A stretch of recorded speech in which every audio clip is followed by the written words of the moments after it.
Good morning, everyone. Welcome to day 2 of the Science for Health Systems Conference. I'm happy to see so many of you here right on time. You didn't party too hard at the Kemper Art Museum last night. Thanks for joining. So our first plenary today will showcase cutting-edge approaches to measuring health system performance. And I'm delighted to introduce Dr. Catherine Arsenault, who is the assistant professor in the Department of Global Health at the George Washington University Milken Institute of Public Health, to moderate our first session. Dr. Arsenault, over to you.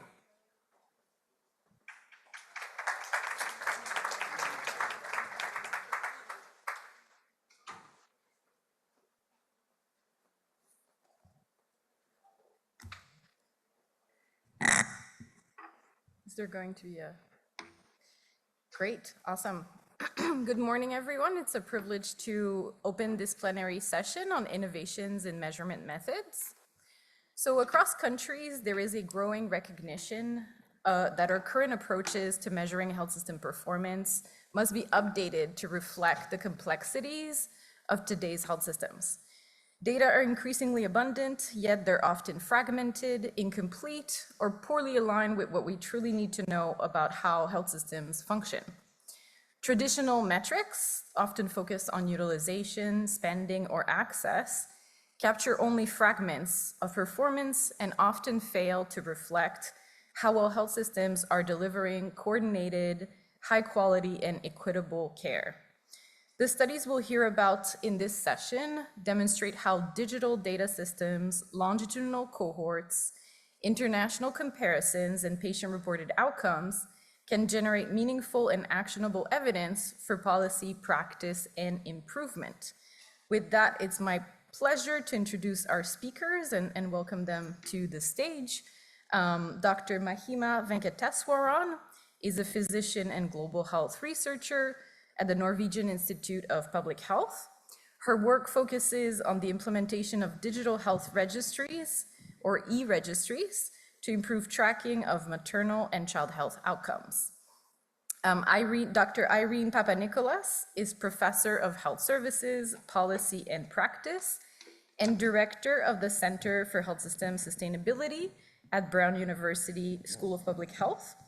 Her research is focused on assessing the performance of health systems and furthering the use of health system comparisons to draw insights for national policymakers.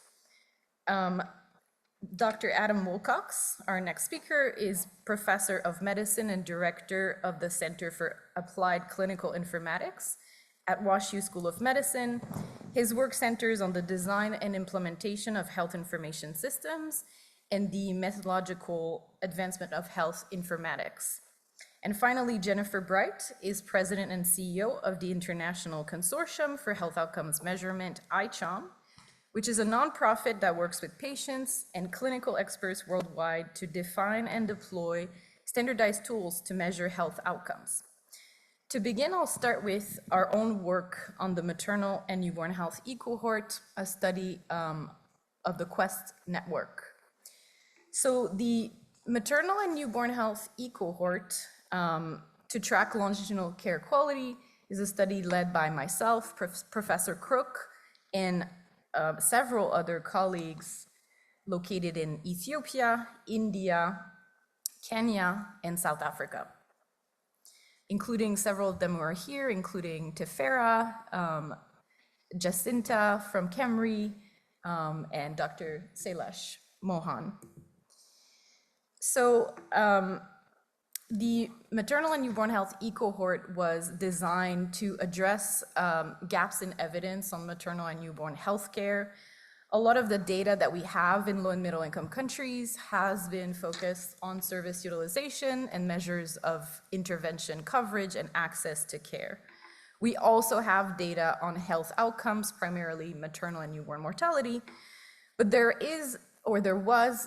still is a gap in measures of processes of care and having enough data to understand what goes on when people access care and how it is that many people using healthcare services are still not able to achieve good health. When we do have data on care quality in low and middle income countries, there are several existing limitations. These data are often cross-sectional. They're often focused on inputs or structural readiness of health facilities. There's no long-term patient follow-up. The data makes it difficult to link processes to outcomes. There are often long recall periods, and the data is often limited to selected facilities. So the MNH-E cohort was designed to address these limitations. It's a study that is longitudinal and prospective. The data is collected in real time across the MNH continuum. It's focused on quality of care and the dimensions of quality highlighted here from the Lancet Global Health Commission framework. The data allows us to link process quality to outcomes, and it follows patients across the full continuum of maternal and newborn healthcare. So for this study, the women enrolled were recruited in the health system during their first ANC visit in health facilities. They were followed by a mobile health survey throughout pregnancy, through delivery, and until 8 weeks postpartum. And then we had another end-line visit in person. This is largely a patient-reported study, but we were able to also add data extracted from source documents like maternal and child health cards. We conducted physical assessments, and we conducted a brief observation of the facility where the women were recruited. In total, we were able to enroll a little over 4,000 women across 8 sites in 4 countries.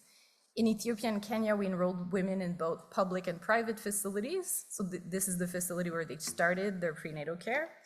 And in India and South Africa, we only enrolled women in the public sector. But these women did move throughout their pregnancy and postpartum period to different sectors as well. So in total, women were followed between 4 and 10 months, depending on the gestational age when they started prenatal care. And the data collection period was from April 2023 to January 2025. We were able to achieve reasonable retention rates, averaging around 84% across the 4 countries by the last end-line module at around 12 weeks postpartum. So a few key findings. The first thing that we looked at is the content of prenatal care visits. And we found that despite attending an average of 4.3 total prenatal care visits throughout pregnancy, pregnant women received only between 46 and 79% of recommended care during pregnancy, according to national guidelines. There were important gaps in history taking, in screenings, in counseling, and in treatments. Another thing that we looked at is the prevalence of risk factors, and we found relatively high, a high prevalence of pregnancy risk factors, including anemia, chronic illnesses, malnutrition, and previous obstetric complications or C-sections. These conditions are linked to poor outcomes at birth. And in one of the first analysis, we looked at the association between having some of these risk factors and the content and quality of the first ANC visit. And we found that unfortunately, there was little to no association between having risk factors and the completeness of the ANC visit. In contrast, in Ethiopia and Kenya, women who were wealthier or more educated were more likely to have a more complete ANC visit. In India and South Africa, we actually found that women with risk factors were actually less likely to get an ultrasound at their first visit, revealing important socioeconomic inequality in care quality and poor quality risk detection in prenatal care. We also looked at the continuity of care in follow-up prenatal care visits, and we found that although the vast majority of these women got at least 1 blood and urine test, there was poor continuity of care in terms of receiving the minimum recommended of blood and urine tests, which is 3 or 1 per trimester.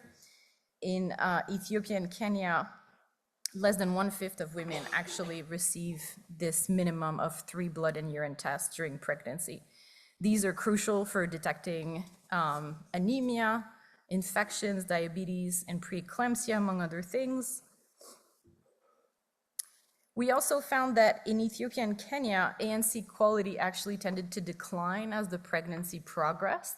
So women who would report a new prenatal care visit in 2nd or 3rd trimester were less likely to report receiving basic things like having your blood pressure measure or your weight measure. And finally, we also found complex care patterns. So these graphs are showing the average number of different healthcare facilities that women visited from the first ANC visit to 8 weeks postpartum. On average, women would go to 3 different facilities. Some went to as many as 8 or 10. These facilities are not connected by EMR. There was a mix of public and private, as well as primary and tertiary care facilities, meaning that the health system may be having difficulty providing continuous care. So we also looked in some analyses at the association between quality ANC and maternal and newborn outcome. We found that quality ANC reduced the risk of late miscarriages and stillbirths. And we also found that better quality ANC was associated with a reduced risk of intrapartum complications or poor postpartum health. So these are just some of the initial findings from the E cohort. In future analyses, we'll be looking at delivery care and the postpartum period. But so far what these data have shown is that there are important missed opportunities to improve maternal and newborn outcomes, primarily in the prenatal period. The continuity and consistency of care across pregnancy was poor, and important risk factors like anemia, malnutrition, depression, and previous obstetric complications were often not detected and not even addressed during the visits. The quality drop-off that we found in the 2nd and 3rd trimesters in Ethiopia and Kenya are also concerning, given that this is a period where obstetric complications arise that could be addressed with high-quality care.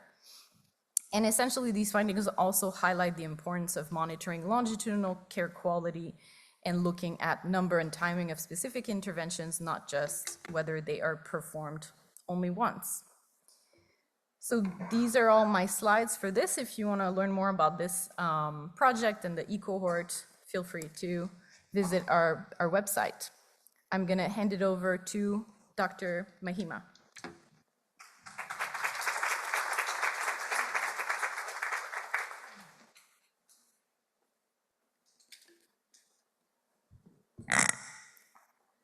Thank you. Thank you so much for having me and for this invitation to present. I'm a researcher at the Norwegian Institute of Public Health, working as part of this group called e-registries.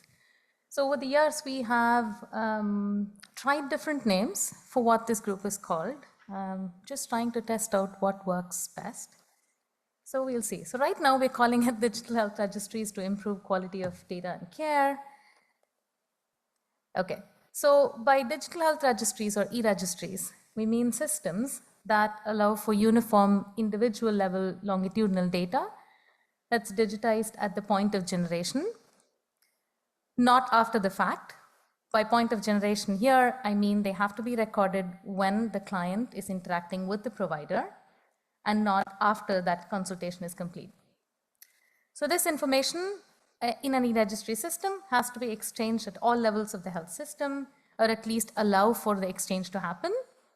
And the goal is to support care providers, clients, and their routine reporting needs. So we operate with the public health context on one side and the digital health context on the other, and try to combine these two worlds. So keep the focus on public health, improving data quality and improving health systems, while also using, for example, normative guidance from the WHO for guideline recommendations for digital health interventions, or the digital adaptation kit for antenatal care that was released recently in an attempt to help countries implement smart guidelines in practice.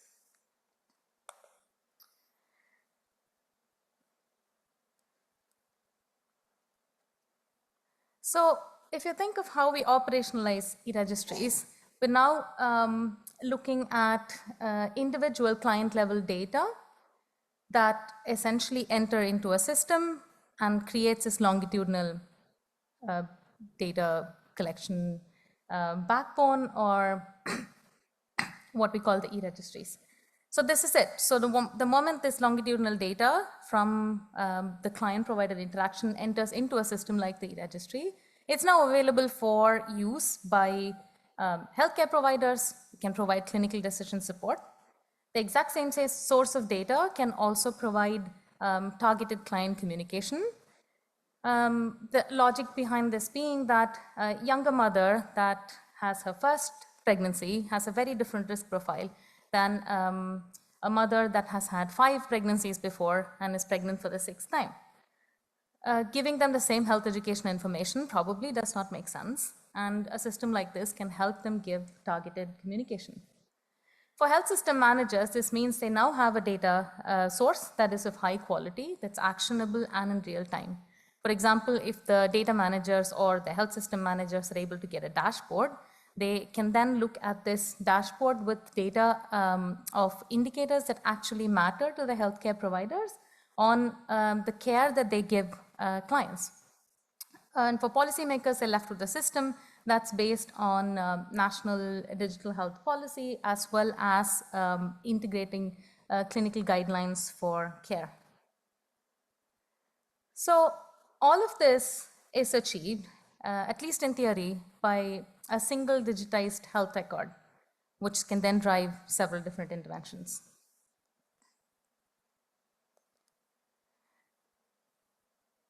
So this is what we mean. I'm just trying to explain what this looks like when we start implementing this in a health information system. So the clinical data points that are entered into individual client-based paper records, I'm just going to explain first a typical health information system that you might find in any setting. So the pregnant woman comes in, all her data are entered by the healthcare provider into, let's say, a paper record. Following this, there's some manual counting of events and followed by monthly aggregate reports. Again, the frequency of this might vary from one setting to another, but this is just an overall example. So all of this data then enters into a routine health information system report that is aggregated at the clinic level. And then there is some manual diagnosis that happens. When I say manual, I mean the clinician makes a diagnosis and does a referral. And then they prepare reports of this that they either send to the district or to a higher level. And this could be, for example, on maternal conditions, this could be on the number of antenatal care visits and so on. Followed by which you have the paper reports that are then computerized by dedicated staff. So even in systems where there are currently digitized by open source software, the digitization actually happens at a much lower level when all of these reports that have been aggregated until at that point are then entered into a system. And these reports are sometimes published, sometimes not available openly, but in any case, there's some report that comes out of a health system on these event counts, for example, number of antenatal care visits, what services were delivered, whether there was blood pressure measurements done, for example. Now, what happens if this routine health information system is transformed? So now, if you implement a system like an e-registry, what essentially happens is this. So you're removing all of these steps in aggregation that happen from the point of generation at the client-provider interaction, and then you can produce these reports. You can aggregate them for the individual, at the clinic level, district, or national data. Okay, so what did we do? So we did some studies to understand what happens when such paper-based systems that are prevalent everywhere are then converted into this individual data-based digital registries, and what happens and what are the consequences of that. So we looked at health status, health system performance, and policy. So essentially what we were trying to look at was the change in the quality of the data, in the nature of the data.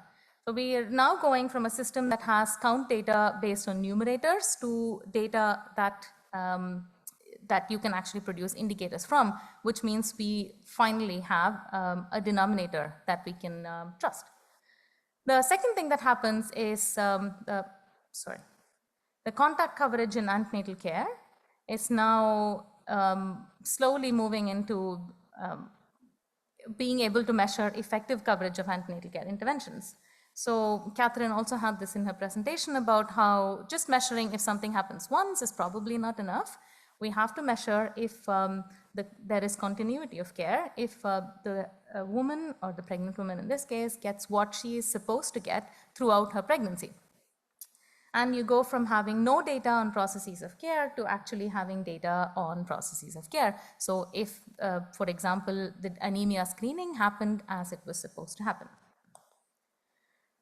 So in this first case where we tried to look at what happens to the health status. So here we, our objective was to calculate routinely reported indicators. So exactly the same indicators as the health worker would calculate or report on, but using individual level clinical data. And we also wanted to avoid the, avoid getting mixed up with what could be effects of just digitization. So we took a bunch of antenatal care paper records and digitized them, essentially mimicking what we would call an colony registry. And then we compared these indicators with what were reported in the existing health information system that is paper-based. So the data sources we used were individual paper-based records, as I just mentioned, and we collected aggregate reports from health facilities at the, and also from the district and the national level for the exact same clinics. So we did descriptive data of these reporting indicators, nothing fancy. And we first looked at common indicators like maternal age. So here you see they are quite comparable. So on the left you see clinic reports and national reports. So these are from the paper-based aggregate reporting as they would currently, as they would do. And this is what happens if you calculate the same indicators from individual level data. So this is anemia at 36 weeks. And this is also looking okay. This is clinic reports and national reports, and then you have the clinical records data, quite comparable still. And then we come to anemia screening at 36 weeks. So the reports from the clinics and the national reports from the health information system are very different from what you would get if you actually calculate how many women were screened for anemia at 36 weeks. So we then looked at some of these conditions. These are also conditions that are supposed to be reported by the health worker, manual aggregation as I mentioned. So we first looked at the district reports and the national reports. So all of these conditions go from referral clinics, which is also not uncommon in many of these settings. And then we calculated the exact same indicators with the exact same definition as they're supposed to apply in a health information system using the clinical records data. So there's some difference as you see across all of these conditions, but the moment you start making the indicator a bit more complicated, for example, there is a hemoglobin value that health workers need to take into account, and there is an exact cutoff, then there was quite a significant difference between what was reported and what is actually the situation.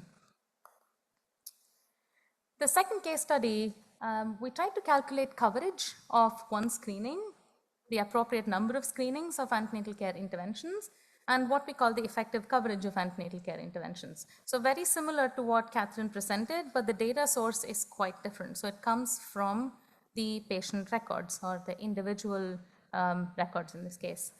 So we did three sets of metrics. So the first metric was one screening of a specific condition, appropriate number of screenings, and then if there was appropriate number of screenings at the right time. So as you see here, this was the definitions that we followed, and this is based on the guidelines in the setting we studied.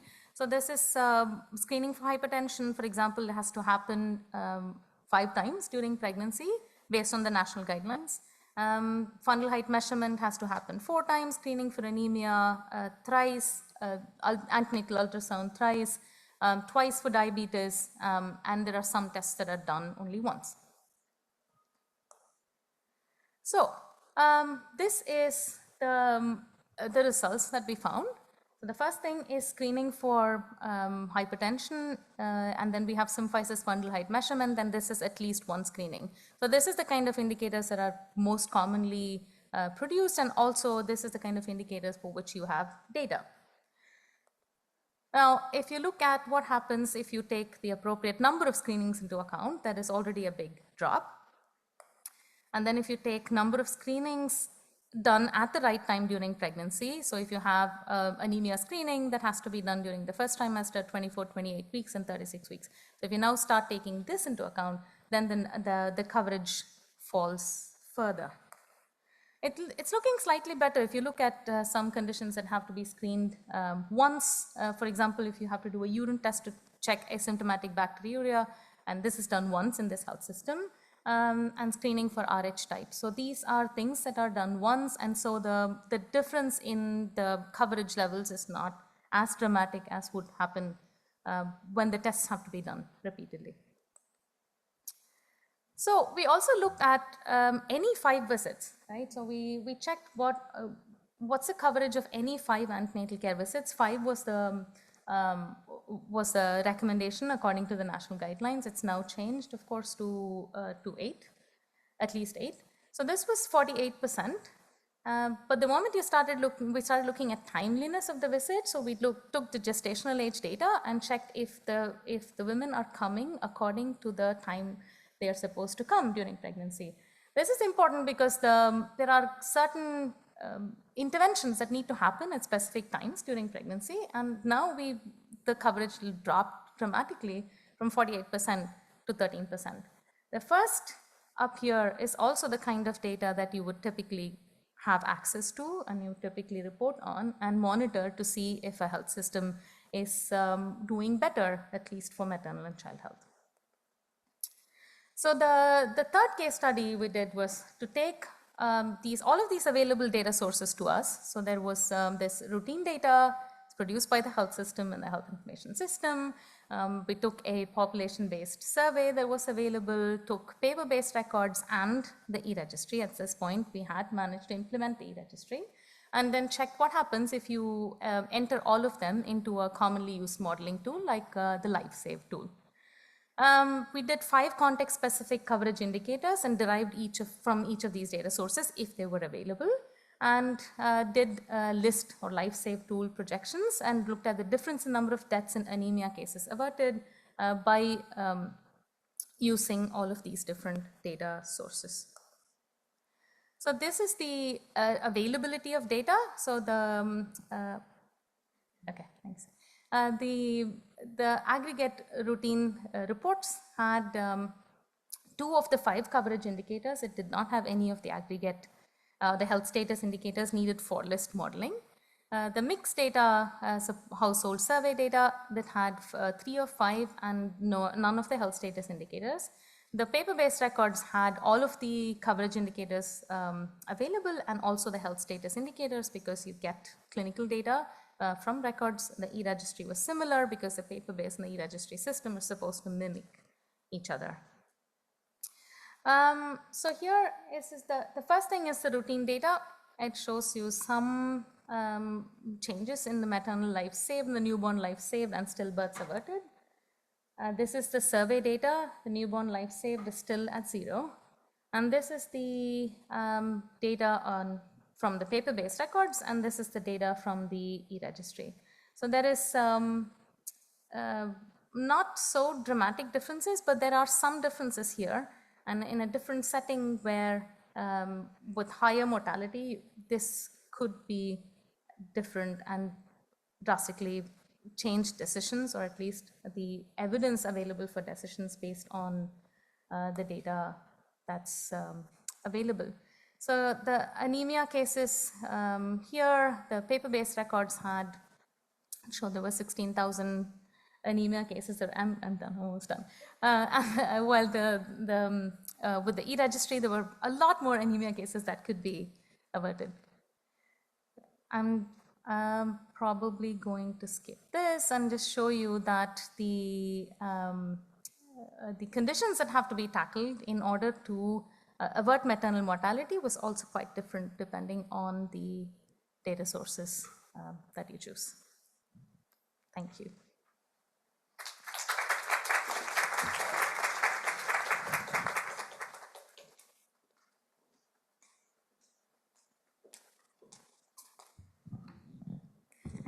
Thank you, everyone, and good morning. It's a pleasure to be here to talk to you about the Iconic Collaborative and the work we've been doing to try to compare patient trajectories of care across countries. So I just wanted to start by putting this into context. As we've heard in this panel and many others, health systems around the world may be different, but they're facing very similar and new challenges. There's a population that's aging, increasing burden of chronic disease and multimorbidity, and challenges of maintaining health spending while meeting these goals. At the same time, addressing these challenges requires changing the way health systems provide care.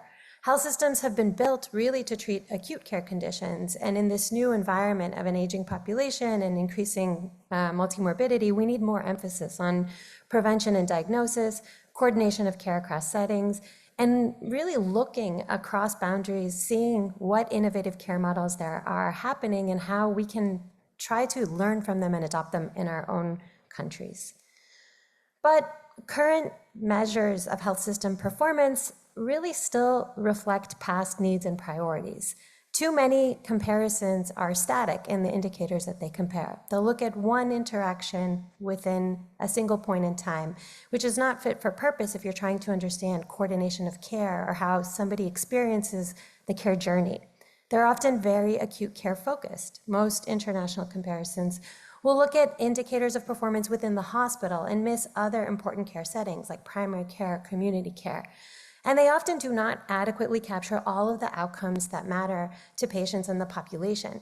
We have too many indicators focused on mortality and not enough on how patients experience care and other aspects of their care journey that matter to them, such as how long they're spending in an institution and where they will receive different care. And these are the challenges that we try to address with the Iconic Collaborative, where we try to produce health system comparisons that allow us to measure the system and the care the system delivers in a dynamic way across countries. To do this, we use high-quality linked claims data and registry data across countries and try to compare what a care trajectory would look like for the same type of patient experiencing care across countries. We focus on high-need, high-cost patients, as these are patients that are likely to have multiple interactions with the health system over the course of their care. To date, we've focused on 4 patient personas, as we call them, or types of patients across our health systems. These are an older adult with hip fracture, an older adult with multimorbidity, and so that cohort has been focused on somebody who has congestive heart failure with diabetes, and also in a subsample of that, also COPD. We've been looking at a dementia cohort more recently and a younger person with serious mental illness. These personas came or were motivated by some work done about a decade ago, published in this NAM a report focusing on a taxonomy for high-need, high-cost patients. And so the idea is that while they represent these people who interact frequently and have high needs, they also represent different types of patients who will interact with different parts of the health system. So the International Collaborative on Costs, Outcomes, and Needs in Care, or Iconic, is currently comprised of 18 countries across the world, and a lot of people within those countries that have access to the data, analyze the data, and work together to interpret the data. The way we work is that we first try to construct our harmonized patient cohort. So we have the idea of the patient that we want to compare, and then we go into the data. In some cases where the data requires identification from a hospital admission, something like hip fracture, this can be relatively straightforward as we're relying on diagnostic codes that are somewhat well standardized across countries, and we can just look at how differently they're applied. In other cases, such as our dementia cohort, this can be very, very challenging, as patients might be diagnosed at different times in their care journey. They also might be diagnosed in different settings in the system. Often codes outside the hospital are not harmonized across countries. And so we're really trying to see what is the way that we can identify a like-for-like population that we can follow through the system. If we can't identify this, our care trajectories are then not comparable and not reflecting just performance differences. So this step can take us quite a long time to comprise these cohorts. Once we have these cohorts, we will have a team lead, and this can vary depending on which nation is driving which analysis, who will construct a data sheet with all of the variables that we're interested in looking at, comprising the care journey and analyses of the care journey. So we will then go back and do the same process of trying to standardize these variables across countries. And this too can take a long time. I can't tell you how many days we've talked about what is rehab, where does this one interaction happen? How many times do you interact with the health system if you have an X-ray? And we try to do that, and I think actually a lot of the value is in kind of trying to understand these harmonizations or these differences. We then go back, everybody runs the analysis, and we produce these standardized comparable findings that we can use to compare performance across countries. So in our first phase of work, we just started with, okay, we identify the same patient. Here it's the patient, the older patient with hip fracture.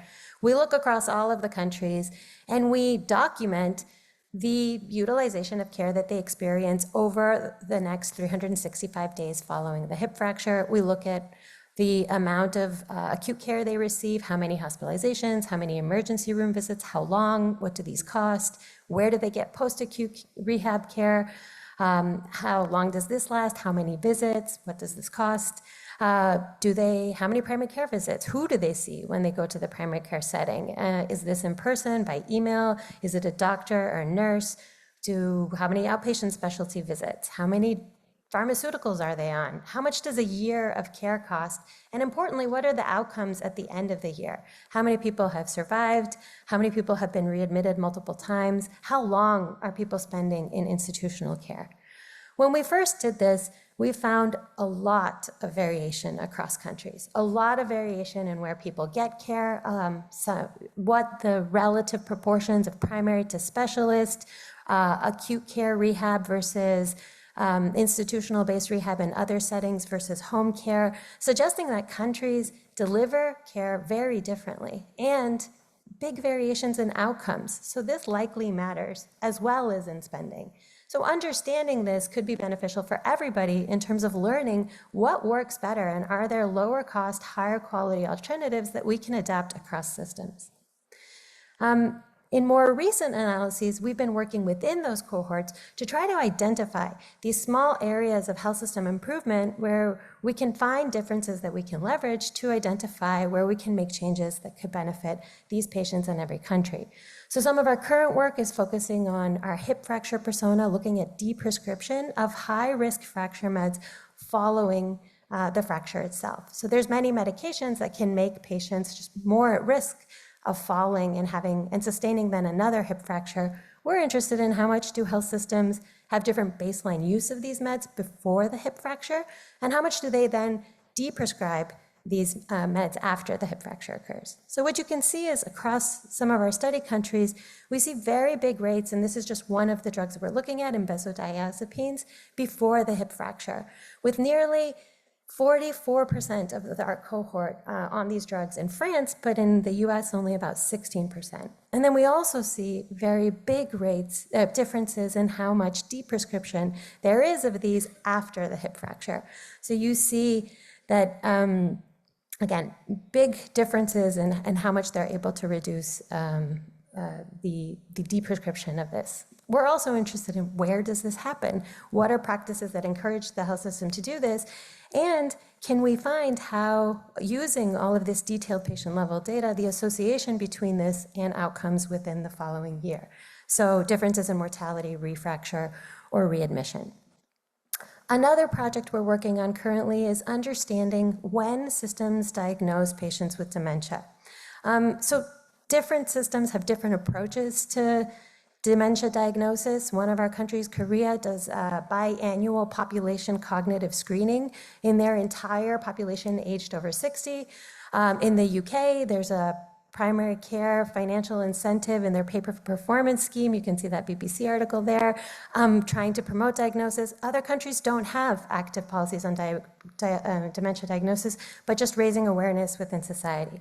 So what we're doing here is linking our claims data with surveys that measure repeated measures of cognition over time and are representative of the general population. So with the linked data, we can identify in a comparable way when people start to present symptoms of cognitive decline and look at the linked data to see when they receive a diagnosis of dementia in their different countries, and then follow the pathway of care, really with more of a like-for-like cohort to understand both when timing of diagnosis varies, but also what implications that has for utilization costs and outcomes. So we've had many challenges, but we also believe there are many opportunities for this work. I realized too late that I only put the challenges on the slide, but hopefully I've convinced you that there are a lot of opportunities and lessons to be learned by comparing these care trajectories. And some of the challenges I've already mentioned, data access and linkage can be very time-consuming and difficult within countries, especially if you're trying to get the same data across countries and do that in a timely way. Data harmonization is very tricky, both for defining the cohort and the care settings, and funding to support all country partners can be very challenging. Nevertheless, we believe the work is worth it, and the variations that we've seen certainly suggest to us that there's so much opportunity for learning. Thank you very much for your time.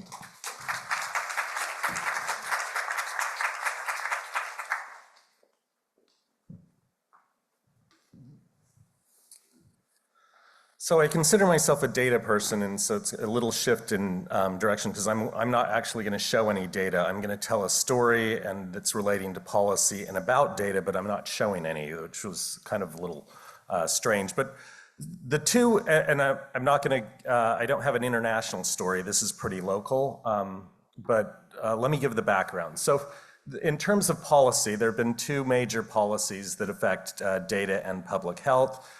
You know about these, the HIPAA privacy rule almost 30 years ago, which established that covered entities may disclose PHI to a public health authority. It's kind of that exclusion. And then meaningful use about 15 years ago that built up the infrastructure for electronic health record data to be used. And one of the core benefits that was stated for justifying meaningful use in that investment was the third goal to promote public and population health. Moving forward about 5 years ago, I was the chief analytics officer at UW Medicine in the University of Washington in Seattle in March 2020 when the first identified outbreak of COVID happened in the United States. And so this was from March, a heat map that we had of the spread of COVID as it was going on. It was an interesting time because very quickly with that outbreak and the testing that we were doing, we had more data on COVID in one day than the rest of the country combined had within a week.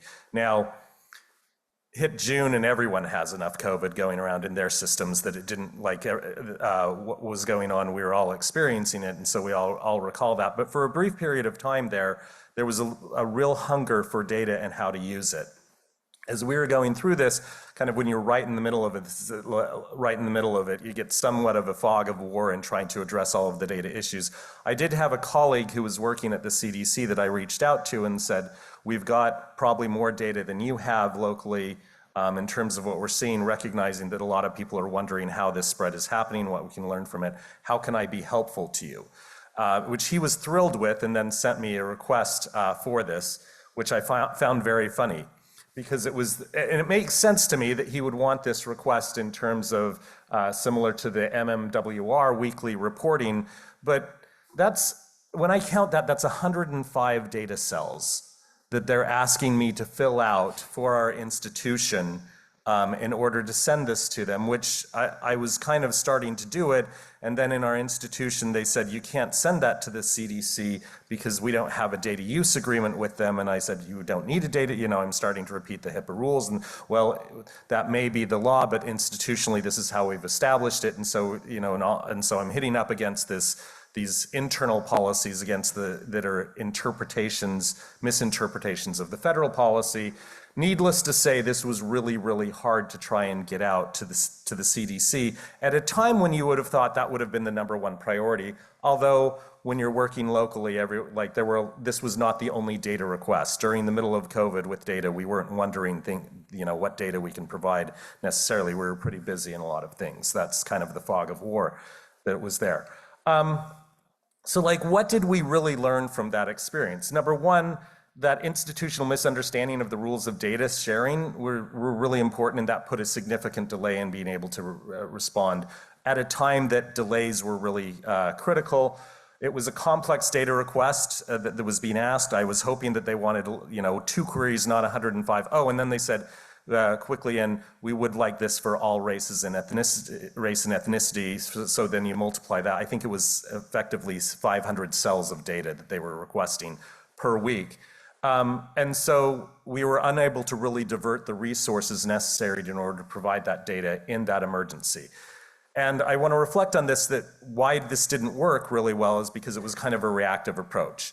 Even though the policies had established that this is what we should be using for, we didn't do very well. So fast forward a little bit, a group of at Boston Children's Hospital led by Ken Mandel had this idea, which they called Cumulus, to build out a distributable query system that leverages fire services, and fire services had been required or mandated by the 21st Century Cures Act, that we would have, that they would be able to build this infrastructure where public health organizations would be able to query the systems directly. So those 105 metrics that they were interested in, that would have been much easier to provide if we had a system where they could just, automatically query that information from the CDC or from another public health organization. So it was kind of really a much more proactive approach to it, where the agreements and the infrastructure would be defined in advance, which I was all on board, having lived that other challenge of being reactive to this problem, even though the policies had been set to support it. Here's the diagram. I'm not going to go through the details of this really, but it's basically you're doing a federated system where the queries are distributed, you run it locally, and then the information that gets distributed back to the public health in terms of the numbers. So even though it's allowed to send the PHI, it's not really sending it across the wires. It's still federated, which makes the agreements easier to make. But it was, now, they did this initially at Boston Children's, which had Cerner, now Oracle, so one EHR, and they wanted to demonstrate doing this across a whole bunch of EHRs, or at least the other one, which is Epic. And so they did this with 5 other institutions. So we as a group were working together to try and establish this capability. And again, just because there's a policy set that means we can share data doesn't mean we do it effectively.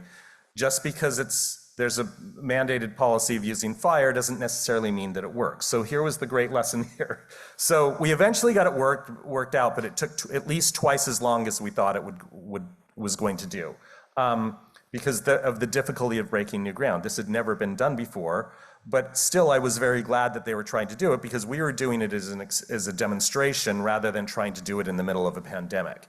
The technology was still untested, and the fire services still had errors, and the NLP capability, it was part of that, was still emerging. But there was real value in working with multiple teams, because if they had just extended it with us, and we were trying to do that with our Epic system, it would have taken a long time to realize that the problem wasn't us, it was actually the Epic system. When we had 5 people working together and all hit on the same problem, we then were able to work with Epic directly and try and fix those issues. So that was really huge. And then it was helpful to have the shared vision of the program goals across the system.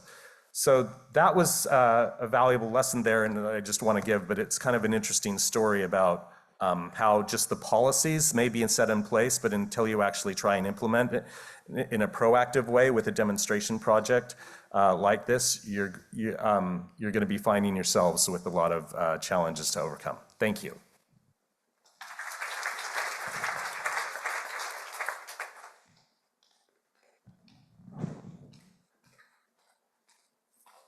Morning, everyone. I always dread and like being at the end of a panel discussion. I love it because I'm a learner, so I got so many things from the prior presentations. I dread it because I have to make sure we end on time. And I stand between you and your great questions. I will make my slides available for anybody who wants them, because they are data rich, and I'm going to fly fast.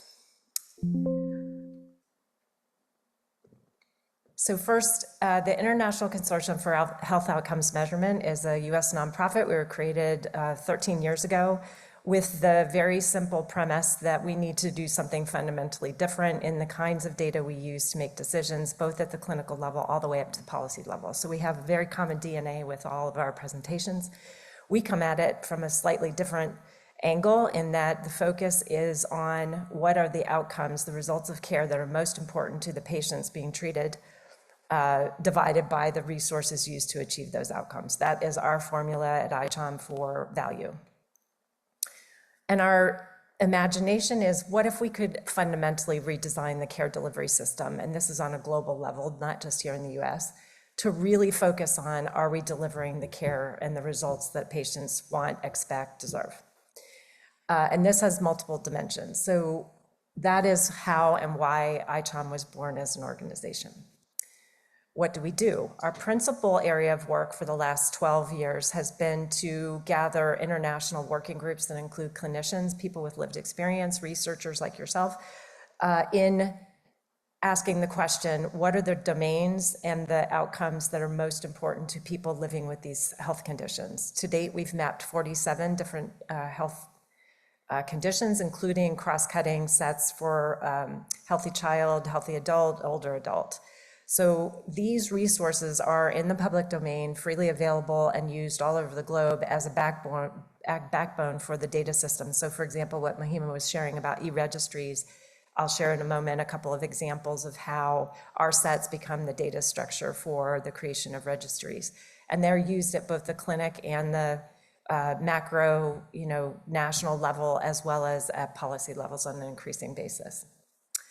So just a couple of examples to share with you, what does a set look like? So when we talk about heart failure, the sets include both clinical outcome measures, traditional aspects that are often in electronic health records, if those are used, but they also include patient-reported outcome measures, which, as you know, is a growing thing here in the United States. Suddenly we've discovered that they exist, but they are used all over the world to collect direct from the patient, what are their experience of care, what is their mental health status, what is their functioning level, things like that. We also include time points, so to the point of how often do you create longitudinal data you need to follow over time. A lot of this data is collected, varies by health condition, but it might be at baseline, at 6 months, at 9 months, at a year, for example. It varies, again, by the set. And then we also include case mix variables. And we do this from a comprehensive standpoint. A lot of the working group members that were involved foresaw that this is not just about clinical real-time data coming back to the clinical context, but it's also about being able to track public health and population health level data. So it was designed to be forward-thinking in terms of the meaningful use, to use Adam's phraseology. This is just another example of our adult obesity set. This was published last July, or it was just published in the Lancet, but it was released last July. And of note, it tackled some interesting and new issues in the realm of obesity. For example, not just focusing on BMI as the primary indicator of obesity level. So looking at more holistically at what the clinical markers were, but also focusing on things like sleep, on like pain, like functioning for individuals who are confronting obesity. So making, if you will, the concept here is we really have created a data architecture that supports whole health thinking in real time in a clinical context. The only thing I want you to get from this slide is that standardization is really important, and that's something that is why we created this library. It's not a hold everybody's feet to the fire thing where you're black or white, but the focus on comparability of data is so important, and you heard that in all the prior presentations. So that is really what we see, and we also think that establishing what are the outcomes that are most important to patients in these health conditions drives different conversations about how do we gather this data. So we're dealing with new digital ways of capturing information like sleep and other things that are important to patients. Now we have AI, but if we don't start with a common definition of what are the important outcomes that we are striving for in a healthcare system, it gets much harder to discern how we compare one clinic to one clinic, one health system to one health system, one country to one country. So let me just give you a couple of examples before we take some questions.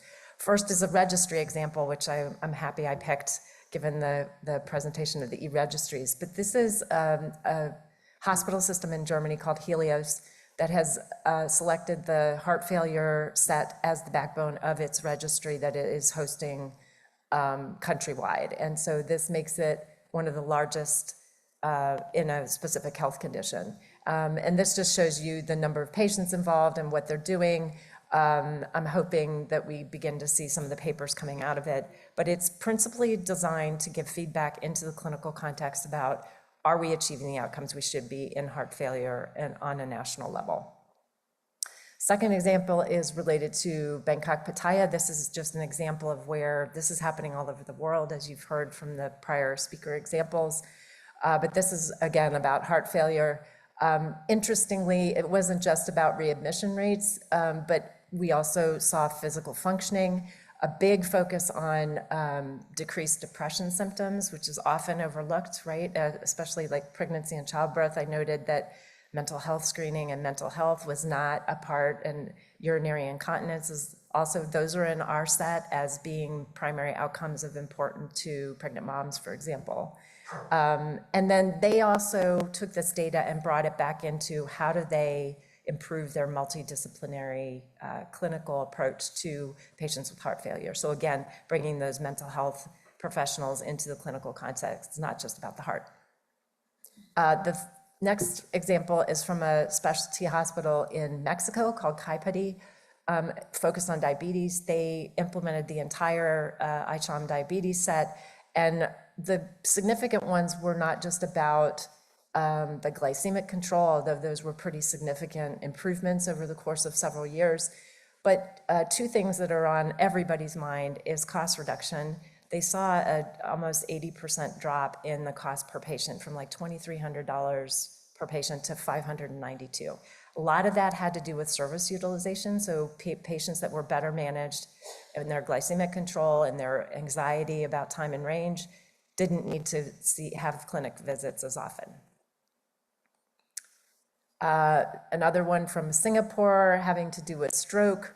Again, and reducing inappropriate care. So one of our goals is not just better outcomes, but reducing unwarranted care variation, making sure that we're optimizing the care delivery for the population and making room for patients that can't currently be seen because of the unavailability of clinician time.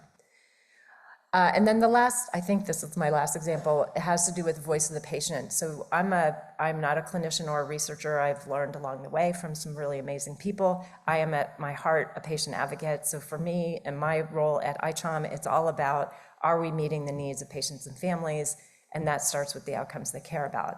This initiative in Australia was started by an actuarial firm of all things, focused on what are the outcomes that are important to patients and bringing that data back into both clinical provider networks as well as payers. So this is a great example of where we have to partner not just across countries, but we need to partner across stakeholder groups, patients, clinicians, and the financial side, the payer and employer sides coming together to center care transformation, but starting with the lens of, are we achieving the outcomes that are most important to patients? This is another registry that's in development. And I just leave you with those 47 sets are used in over 600 hospital and other healthcare settings all over the world. ICHOM is a resource to all of you. I look forward to exploring some partnering with some of my co-panelists. But if we can be useful to you, our sets are freely available and used in multiple ways, and we'd be glad to talk with you about how to do so. So thank you for that moment, and I think we may have time for a couple questions. Thanks. Thank you, everyone, for these great presentations. Yeah. I want to start with maybe one question for perhaps both Irene and Adam.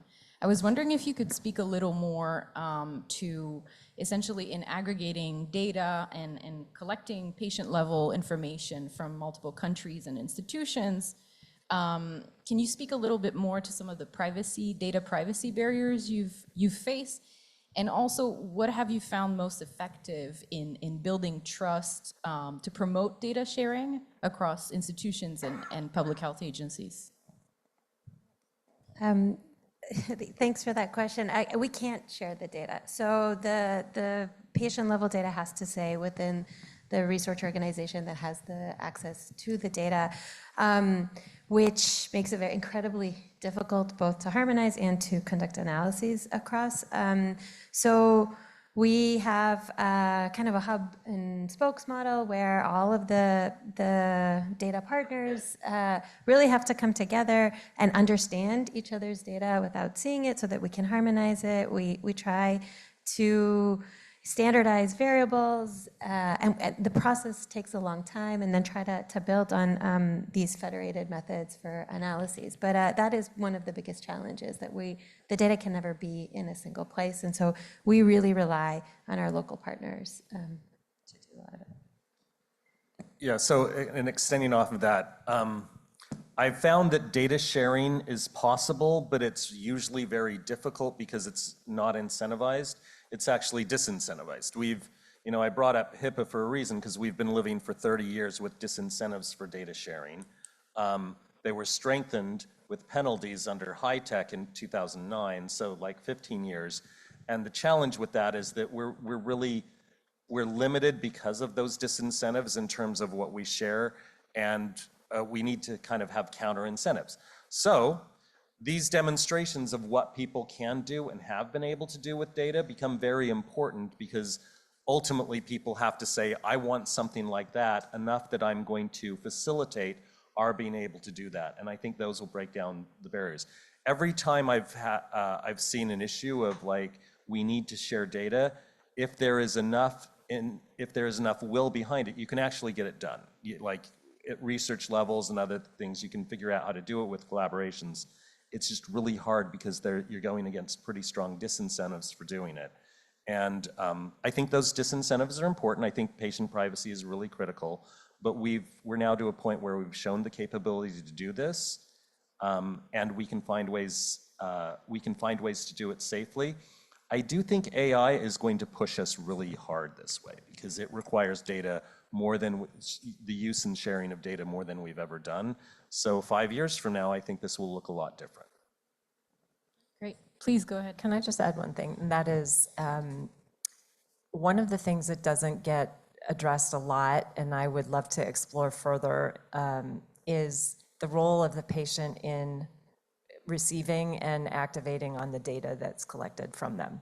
So a lot of the feedback loop that I think would solve some of these, it's hard to get consent and things like that, is thinking about it from the patient perspective. There are examples already of when data from patient-reported outcome measures are brought back into the clinical context, not just to the clinician, but to the patient, and they see, here's how I'm doing compared to 6 months ago. It's not only activating from a self-management standpoint, it's also increases engagement rates, it increases the production of the patient-reported outcome data insights, it improves consenting, all of those things. So to some degree, we tend to get trapped in it's the technology or the legal aspects of data sharing that are hampering us. I actually think if we would start to recognize that the patient is an equal partner and an equal owner of that data, it would start to shift the conversation a little bit.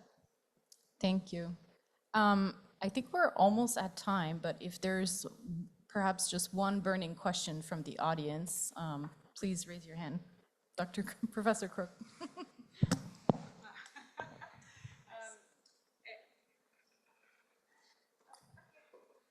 Thank you so much. Thank you. And thank you all for what a great diverse set of presentations, but also some very core similarities here in concern around these innovations in measurement. I think the question I get asked a lot, and I love measurement and I love data and I've learned a lot, is the use case for these findings, for these measures. And to your point, Jennifer, also one of the use cases could be that we're informing patients, helping them understand where they are comparatively to themselves or others. But I guess I would love to hear maybe just very briefly from each of you, can you, and I think Jennifer, you did that actually already in your presentation, showing that these data were used to motivate changes in care. It's a tall order. We're researchers. We don't run health systems. But I would love to just hear just a brief reflection, Irini, from you, for example, Adam, others. Do we see uptake, and who cares? Who cares about these results besides us? Happy to start with an example. I truly believe comparisons can be very powerful in that they force you to take a different perspective.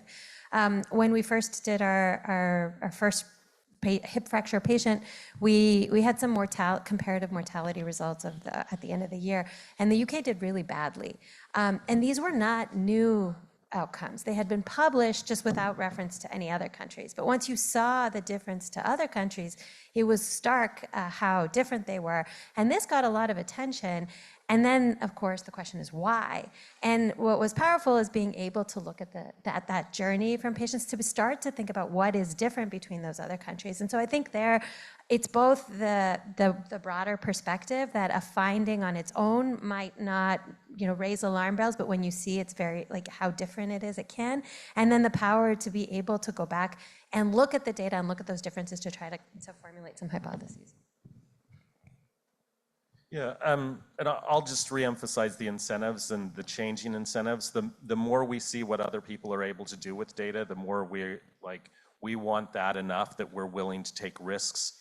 Whereas for 20 years, we have been, our goal was not to make the Office of Civil Rights wall of shame of breaches, but now that everyone's on the wall, and there are other methods for protecting the data, I think people can be more creative about doing that. But good examples drive us to take those risks. So in the settings that we work in, one of the main incentives is if you can automatize the reporting systems. So in every single implementation that we have done, that's like the primary request of a health worker. So what they want is to reduce the burden of documentation. So if you can give them a system that helps them do that, then they're very motivated. So then this is despite all the other challenges such as internet and electricity, etc. So as long as there is a way that they don't have to do this huge reporting that they do every day, every month, depending on the setting, that's been a huge incentive. I'll just add that I think, I forget whose slide it was, but that I think it was Irene's, irrespective of policy, politics, health system structure, the challenges that face health systems worldwide are the same. We have the same top 5 chronic illnesses. We have aging populations. We have rising proportion of GDP being spent on healthcare. We have, poor outcomes. It's all the same. The incentives can happen at the micro level clinically, and they can happen at the policy level. We see increasing number of ministries of health and governments establishing outcomes and specifically patient-reported outcome measures as a primary metric of what quality should look like and driving payment systems. So we're starting to see that lever. And we're also seeing major multinational employers really are fed up with just being told that they have to pay more money. And they're starting to lean into this and lean into the notion that they drive conversations with payers in demanding different results for the money that they're investing in healthcare. So I think I will be really interesting to have this conversation a few years from now and see where we are. I think for the e-cohort findings that I presented, that question is hard to answer because these results are brand new, recently analyzed. But I hope they'll be helpful in helping countries and governments design improvement initiatives.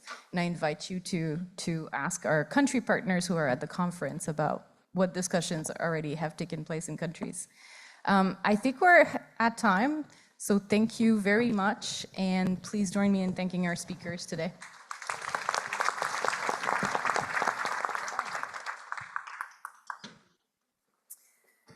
Thanks to all of you for getting the wheels turning right at the start of the day. You gave me a lot to chew on. Okay, so next we're going to have a 15-minute break. At 10:30, we will have parallel breakout sessions in rooms around the Knight Center, just like yesterday. So look in the Whova app or on your printed agenda to find out where each session is taking place. Breakout sessions will be followed by lunch here in Frick Forum right outside these doors. At 11:45, so just a little bit earlier than yesterday. Okay, lunch is 11:45. And just a reminder, it's a great opportunity to visit posters and the digital posters in room 255. And then we'll reconvene here in Emerson Auditorium at 12:45 for our next keynote with Dr. Josep Figueras, and I promise you won't want to miss it. Thanks, everyone.